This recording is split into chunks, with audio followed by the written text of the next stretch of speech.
Hello everyone, hope you guys are having a blessed and amazing day. For today's video, gagawa tayo ng do-it-yourself fabric conditioner na passion scent. At ito po ang ating mga ingredients na gagamitin, ipapakita ko na lang sa screen. Simulan na natin ang paggawa. So first step, magpapakulo lang tayo ng tubig and make sure kulo siya bago natin patayin ang kalan. Bago ko makalimutan, 5 liters of water pala na yung pinakuluan natin. So after nyan, ihalo na natin yung fab cornflakes. So we want to make sure na halong-halo siya at tunaw maigi para walang mamumuo. Or buo-buo. Naglagay na rin pala ako ng 5 liters of water sa ating basin. Ayan, room temperature lang po siya. And then ihalo na natin dyan yung pinakuluan natin. And together with the color na included dyan sa ingredients na binili natin nasa DIY Fabcon sa online shopping. So, haluin lang po natin maigi hanggang matunaw yung color na powder. Now, pag hindi pa kayo kontento sa color, hindi nyo po nare-reach, pwede nyo pa rin dagdagan. So, depende pa rin yan na sa'yo kung magiging or kung ano magiging kulay ng fab conditioner nyo.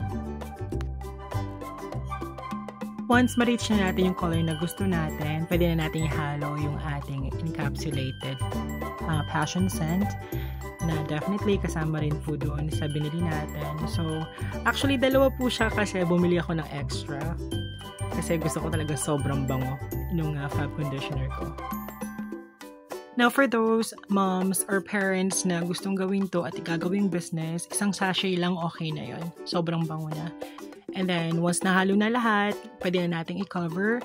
Ang nabili ko palang fabric conditioner is yung hinihintay for 7 days bago mo siya pwedeng i-transfer sa bottle para maibenta.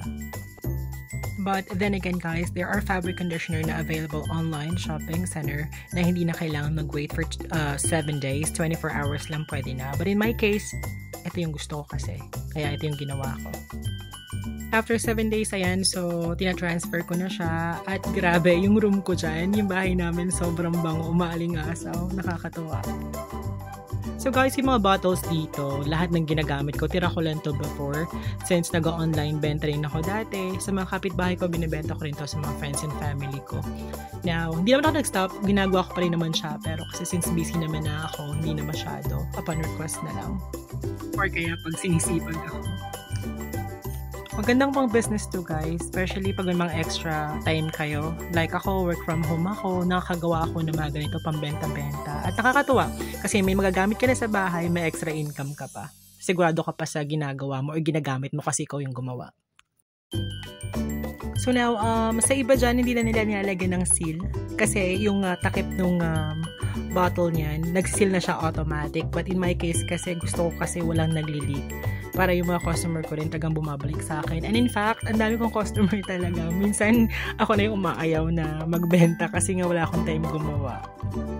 Malaking tulong to sa mga house parents, especially sa mga nag-work from home. Kasi kikita ka dito around 3,000 to 4,000 a month on top ng sahod mo. So, malaking tulong na talaga guys. So, baka gusto nyo i-try.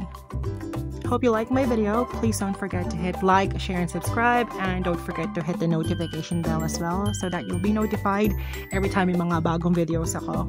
You guys have a great day. Bye!